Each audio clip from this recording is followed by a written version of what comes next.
warahmatullahi wabarakatuh. Perkenalkan, nama saya Sarvita Palahidu. Saya dari Prodi Hukum Pidana Islam Fakultas Syariah Institut Agama Islam Negeri Ambon. Video ini bertujuan untuk memenuhi tugas hukum tata negara, yakni memenuhi ujian akhir semester. Langsung saja kita masuk pada pembahasan materi, yaitu pengertian konstitusi. Yang pertama, konstitusi berasal dari bahasa Prancis constituer, yang berarti membentuk. Yang kedua, dalam bahasa Latin berasal dari kata kam, berarti bersama dengan, dan statuer berarti membuat sesuatu agar berdiri atau mendirikan dan menetapkan sesuatu. Yang ketiga, istilah konstitusi berasal dari bahasa Inggris, memiliki makna yang lebih luas dari undang-undang dasar. Yang selanjutnya, konstitusi. Konstitusi dibagi menjadi 3, yaitu, dan yang selanjutnya yaitu tentang konstitusi. Yang pertama, kumpulan kaidah yang memberikan pembatasan kekuasaan kepada penguasa. Yang kedua, dokumen tentang pembagian tugas dan wewenang dan sistem politik yang diterapkan. Yang ketiga, deskripsi yang menyangkut masalah hak asasi manusia. Yang berikutnya yaitu tujuan dan fungsi konstitusi. Yang pertama, tujuan konstitusi adalah membatasi tindakan sewenang-wenang pemerintah dan menjamin hak-hak rakyat yang diperintah dan menetapkan pelaksanaan kekuasaan yang berlaku dan berdaulat. Yang ketiga, tiga muatan pokok dalam konstitusi. Yang pertama, jaminan hak-hak asasi manusia, dan yang kedua, susunan ketatanegaraan yang bersifat mendasar, dan yang ketiga, pembagian dan pembatasan kekuasaan. Yang selanjutnya, sejarah perkembangan konstitusi. Yang pertama, ada 4 sejarah, yaitu yang pertama, 1. Dikenal sejak zaman Yunani. Yang kedua, masa Kekaisaran Roma. Yang ketiga, zaman klasik Islam. Yang keempat, revolusi Prancis. Yang selanjutnya, sejarah perkembangan konstitusi di Indonesia terbagi menjadi 4 bagian. Yang pertama, Undang-Undang Dasar 1945, 18 Agustus 1945 sampai dengan 27 Desember 1949. Yang kedua, Konstitusi 27 Desember 1945 sampai dengan 17 Agustus 1950. Yang ketiga, Undang-Undang Dasar 1950, 17 Agustus 1950 sampai 5 Juli 1959. Yang keempat, yaitu Undang-Undang Dasar 1945, 5 Juli 1959 sampai dengan sekarang.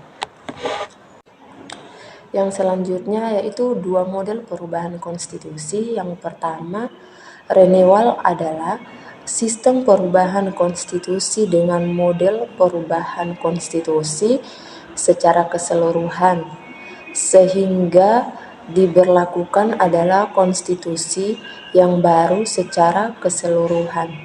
Yang kedua, amandemen adalah perubahan konstitusi yang apabila suatu konstitusi diubah, konstitusi yang asli tetap berlaku. Yang selanjutnya tentang tata urutan perundang-undangan Indonesia menurut Undang-Undang Nomor 10 Tahun 2004 tentang pembentukan peraturan perundang-undangan, dibagi menjadi 5 bagian, yaitu yang pertama, 1. Undang-Undang Dasar 1945. Yang kedua, undang-undang atau peraturan pemerintah pengganti undang-undang. Yang ketiga, peraturan pemerintah. Yang keempat, peraturan presiden. Yang kelima, peraturan daerah. Yang selanjutnya tentang tata urutan perundang-undangan Indonesia menurut Undang-Undang Nomor 10 Tahun 2004 tentang pembentukan peraturan perundang-undangan dibagi menjadi 5 bagian, yaitu yang pertama 1. Undang-Undang Dasar 1945. Yang kedua, undang-undang atau peraturan pemerintah pengganti undang-undang. Yang ketiga, peraturan pemerintah. Yang keempat, peraturan presiden. Yang kelima, peraturan daerah. Dan yang selanjutnya yaitu kita masuk kepada konsep konstitusi menurut para ahli. Konstitusi menurut K.C. Ware yaitu konstitusi adalah keseluruhan sistem ketatanegaraan dari suatu negara berupa kumpulan peraturan yang membentuk, mengatur, atau memerintah dan pemerintahan suatu negara. Konstitusi meliputi konstitusi tertulis dan tidak tertulis. Undang-Undang Dasar merupakan konstitusi yang tertulis. Istilah Undang-Undang Dasar merupakan terjemahan istilah Belanda yaitu Grondwet yang artinya dasar atau tanah atau undang-undang. Dan yang selanjutnya kita masuk ke di mana materi, muatan, dan atau substansi konstitusi. Yang pertama, suatu kumpulan kaidah yang memberikan pembatasan-pembatasan kekuasaan kepada para penguasa. Yang kedua, suatu dokumen tentang pembagian tugas. Yang ketiga, suatu deskripsi dari lembaga-lembaga negara. Yang keempat, suatu deskripsi tentang perlindungan HAM atau hak asasi manusia. Dan yang berikutnya yaitu kedudukan konstitusi.